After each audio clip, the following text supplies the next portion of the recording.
The epic collapse by the Red Sox in the wild card race is complete. So what happened? What could they have done to avoid it? And what's going to happen in the future? Hey everybody, it's Paulie. Welcome back to This Week in Red, where we're talking all things Red Sox and Major League Baseball. Okay folks, those of you that subscribe to This Week in Red or watch this program regularly are probably wondering what my reaction is to this fiasco of a collapse by the Red Sox. And the only thing I can say is it's devastating. It's devastating for the fan base. It's devastating for the franchise. But before I get to the meat and potatoes of the collapse, I want to say something about it in terms of its importance in the history of baseball. Yes, it is an epic collapse. And yes, it's the most games a team has given up in September en route to missing the playoffs. But let's remember one thing. The Atlanta Braves did the same thing right next to the Red Sox. They blew an 8.5 game lead, and they gave up the wild card to the Cardinals. So although the Red Sox are now back to infamy once again, they're not alone. You know, this kind of happens to teams sometimes. If you look at Major League history, there's a list of teams that have struggled down the stretch in September and have blown big leads. And now the Red Sox are part of that list, but so are the Braves, and that's why there's a list. It happens from time to time. And for all you haters and Yankee fans out there of the Red Sox, let me tell you something. I've had some comments on the page already about this. This collapse by the Sox does not make up for the Yankees losing a 3-0 lead to the Sox in 2004. This does not square that whole karma thing. The only way that thing will get paid back is if the Yankees do the same thing to the Red Sox in a 7-game series on the field against the Red Sox. Until then, this is not the same thing. Good try, Yankee fans, but I'm not buying it. Now, let's get to what happened with the Sox. You know, the biggest reason for this collapse, in my view, two things. Number one, their pitching was injured and it fell apart. And their bullpen was burned out by the end of the season. And if you look at the two teams that had the epic fails at the end of the season, the Braves and the Red Sox, the one common denominator that you see is that the bullpens were burned out beyond belief. The Braves bullpen was especially tired. Those guys admitted during September that they would take the ball every day, but they were absolutely worn out, and you saw that with the Red Sox. Bard just did not have it in September.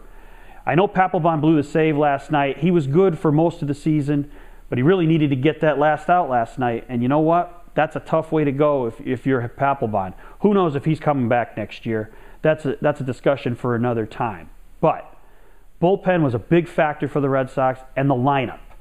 Listen, when the pitching staff is falling apart as it did in September, you would expect this Red Sox lineup, which was supposed to be a juggernaut all season, to pick up some of the slack in September. It didn't happen. Adrian Gonzalez went into hibernation. Carl Crawford continued to struggle. The only guys who really hit in September were Marco Scutaro and Dustin Pedroia. And when you're not getting contributions from your lineup to cover up areas where your pitching is a little bit deficient, you run into the kind of slide the Red Sox ran into. 7-20. That is unacceptable for a fan base, for media, for everybody. You can't win 7 games in September if you think you're going to do anything. And you know what, Red Sox fans? Another thing. I don't want to hear a peep from you about the Yankees and what they did or didn't do last night in the game against the Rays. The bottom line is this. The Yankees clinched early. Joe Girardi has a right to do what he wants with his team to get them ready for the playoffs. So I don't want to hear any bitching or complaining. The Yankees did just fine last night. I mean, they scored 7 runs off David Price. What more do you want them to do?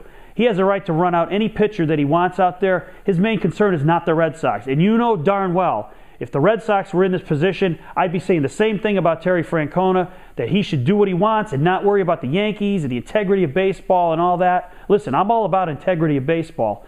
But getting your team's needs put first, that's the most important thing. So I don't want to hear about criticism of Girardi or the Yankees. This is not about them. This is about the Red Sox. If they wanted to make the playoffs, they should have won at least 2 more games this month than they did, and they didn't. So the bottom line is that they're going home. The Yankees and some other teams are moving on, and the Red Sox are left with a lot of fallout and a lot of questions over the winter. And we don't really know what's going to happen. I'm sure the finger's going to be pointed at guys like Crawford and Lackey. And you know, Clay Buchholz, they're not going to point fingers at the guy, but his loss was devastating to this team because they really had no pitching behind Beckett and John Lester. And even those two guys in September, they spit the bit. They did not get the job done.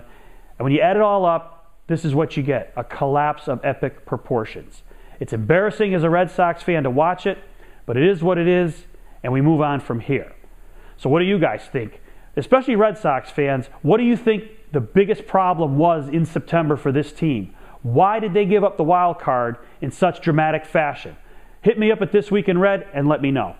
Thanks for watching. Don't forget to subscribe and tell all your friends about This Week in Red.